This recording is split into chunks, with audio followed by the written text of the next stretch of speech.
नमस्कार, मैं हूं नंद राजपूत और आप देख रहे हैं सच मेल न्यूज़। और आज हम चरखी दादरी लोहारू रोड पर पुल के नीचे, जहां पे आपको बता दें भारत बंद के आह्वान पर विभिन्न संगठनों द्वारा, किसानों द्वारा आज पूरे भारत को बंद किया गया है। और वहीं आज चरखी दादरी की लाइव तस्वीरें आप देख रहे हैं, जो किसानों द्वारा और जो किसान नेता हैं, विभिन्न संगठन हैं, उनके द्वारा आज चरखी दादरी रोडों को, जो मुख्य मार्ग हैं, उनको पूर्ण रूप से बंद कर दिया गया है। और जानकारी के लिए आपको बता दें, जो इमरजेंसी वाहन हैं उनको ही यहाँ पे जाने दिया जा रहा है। और दूसरी तरफ आप मेरे पीछे देख पा रहे हैं, यहाँ पर पुलिस भी भारी संख्या में तैनात की गई है। प्रशासन की ओर से 24 ड्यूटी मजिस्ट्रेट चरखी दादरी में नियुक्त किए गए हैं, ताकि किसी प्रकार की कोई अप्रिय घटना भी ना हो सके। तो हमारे साथ कुछ किसान नेता जुड़े हैं, उनसे जानेंगे क्या कुछ मामला है और जो भारत बंद को मजबूत बनाने की कोशिश की जा रही है, वो किस प्रकार से भारत बंद को मजबूती दी जाएगी। हमारे साथ कांग्रेस नेता अजीत फोगाट हैं, उनसे जानेंगे। जी अजीत जी, आज जैसे भारत बंद को लेकर सभी किसानों द्वारा, नेताओं द्वारा भारत बंद को मजबूती दी जा रही है, तो वो किस प्रकार दी जा रही है और क्या कुछ मांगे हैं? देखिए, मांगे तो पिछले 10 महीने से एक ही है कि काले कानून वापस हों, एमएसपी की गारंटी हो। और जिस प्रकार से इन काले कानूनों को पर्दे के पीछे से इस देश के ऊपर, इन किसानों के ऊपर थोपा गया है, वो बिल्कुल भी ना किसानों को स्वीकार्य है और ना किसी आम व्यक्ति को स्वीकार्य है। क्योंकि जब इतने बड़े आंदोलन होते हैं तो कोई भी व्यक्ति आंदोलन के अंदर जब अपनी भूमिका और जब अपनी सहभागिता निभाता है तो वो पूरे देश भर में निभाता है। और ये आपको दिखाई दे रहा है कि व्यापारी भाइयों ने भी पूरे देश के अंदर भारत बंद का आज दिखाया है। सर, दादरी के व्यापारी भाई आज पूर्ण बंद के साथ हमारे साथ इस सहयोग कर रहे हैं। सभी जाति धर्म के लोग, 36 बिरादरी के लोग इस आंदोलन के साथ हैं। कोई एक किसी बिरादरी का ये आंदोलन नहीं है, ये किसान सभी भाई होते हैं। उसके अंदर सिख भी हैं, उसके अंदर हिंदू भी हैं, उसके अंदर मुस्लिम भाई भी हैं। सभी तरह के व्यक्ति किसानी हैं और किसान इस देश का अन्नदाता है। और अन्नदाता के साथ सरकार जिस प्रकार से दुर्व्यवहार कर रही है, पिछले 10 महीनों से उनकी बात नहीं सुनना चाहती। और बात सुनना ही नहीं, उनके ऊपर हर रोज़ किसी न किसी प्रकार से अत्याचार ये सरकार कर रही है। कभी लाठीचार्ज करके उन किसानों को प्रताड़ित किया जाता है या किसी और कारणों से उन किसानों को प्रताड़ित किया जा रहा है। सरकार अगर इन कानूनों को वापस नहीं लेगी तो ये बिल्कुल भी इस देश के लिए ठीक नहीं है, इस देश की जनता के लिए ठीक नहीं है। क्योंकि जिस प्रकार से महंगाई बेलगाम हो चुकी है, ये सरकार को बहुत बेहतर तरीके से पता है कि महंगाई के कारण क्या हैं।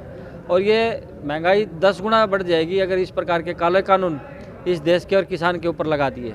और किसान इसी बात का विरोध कर रहा है कि आप इन काले कानूनों को हमारे ऊपर थोपने का काम ना करें।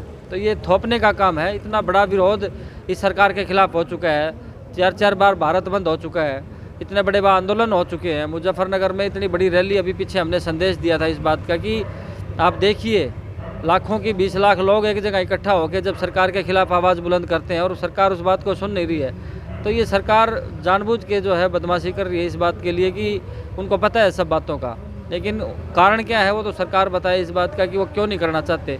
लेकिन ये आम आदमी के जहन में कि सरकार उनके साथ, किसानों के साथ गलत कर रही है।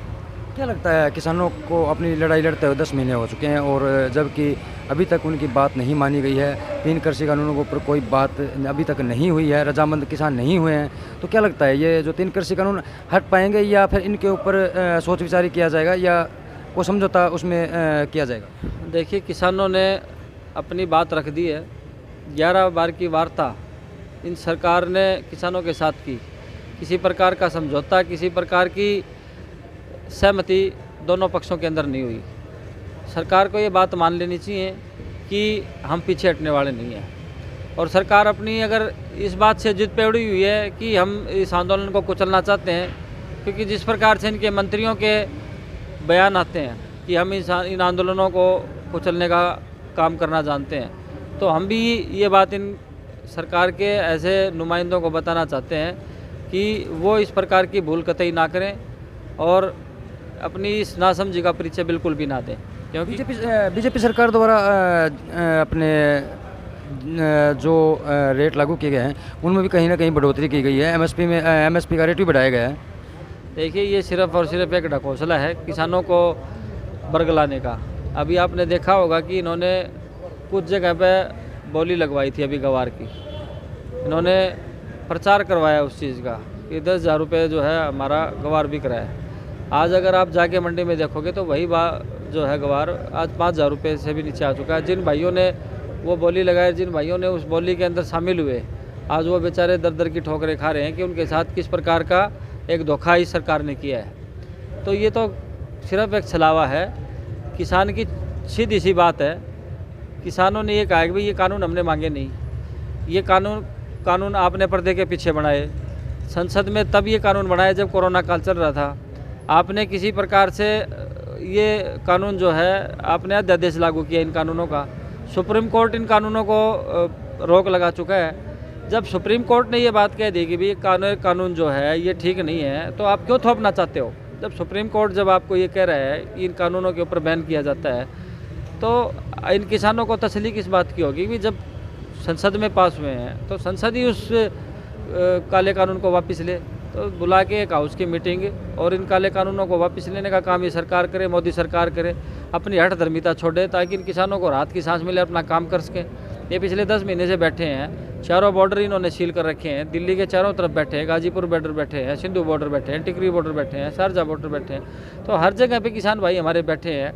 तो कोई मजाक तो है नहीं, अपने घर को छोड़ के हज़ारों किसान अपना एक दूसरा घर बना के बॉर्डरों के ऊपर बैठे हैं। तो क्या तकलीफ़ होती है? एक दिन आप घर से बाहर निकल के जाके किसी धरने पे बैठ के देखिए, इन लोगों को पता चल जाएगा कि भी एक आम आदमी जब अपनी आवाज़ बुलंद करता है, कहीं जाके धरने पे बैठता है तो कितनी तकलीफ़ होती है।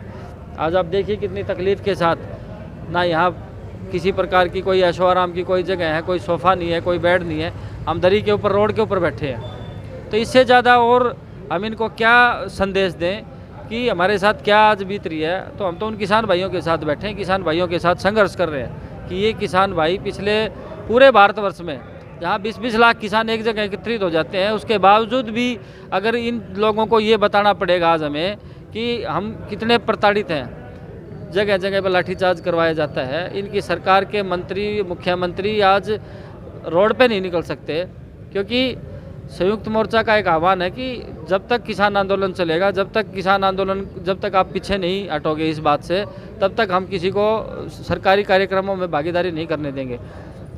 पिछले 2 साल से सरकार अपने घर बैठी है। ये हमें भी पता है कि हमारे प्रदेश को सरकार की वजह से नुकसान है, लेकिन किसान भाई तो बिल्कुल ही हमारा जीरो पा जाएगा, मर ही जाएगा किसान भाई। तो ये जो भारत बंद कितने बजे से शुरू हुआ, कितने बजे तक रखा जाएगा और किन किन वाहनों को आने जाने दिया जा रहा है? देखिए, कोई भी इमरजेंसी वाहन जिसके अंदर अगर एम्बुलेंस है या कोई आर्मी का कोई वाहन है या कोई और इमरजेंसी किसी भाई को है, उनको किसी भी प्रकार से हमने रोकने का कोई काम नहीं किया है।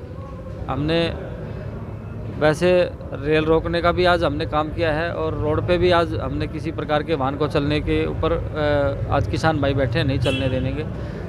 तो कोई इमरजेंसी व्हीकल है उसको जाने दिया जाएगा और बहुत इज्जत के साथ हमने अलर्ट भी कर रखे हैं हमने कुछ साथी कि एम्बुलेंस अगर दूर से दिखाई दे तो हमने पहले से ही उस एम्बुलेंस के लिए हमने रास्ता खोल देना है। तो हम तो सारे साथी, सारे भाई, किसान भाई बैठे यही सरकार से अपील करते हैं कि जल्द से जल्द जो है ये अपनी हठ धर्मिता छोड़ें और किसानों के पक्ष में आगे खड़े हो जाएं ताकि इन किसान भाइयों को राहत मिले। जी बिल्कुल, ये थे हमारे साथ समाज सेवी और कांग्रेस नेता अजीत फोगाट, जो बार बार किसी न किसी कार्य के लिए आगे रहते हैं। तो अभी देखना ये होगा कि क्या सरकार 3 कृषि कानून वापस ले पाती है, क्या 3 कृषि कानून वापस हो पाएंगे, किसान की बात मानी जाएगी या फिर किसान ऐसे ही लड़ता रहेगा।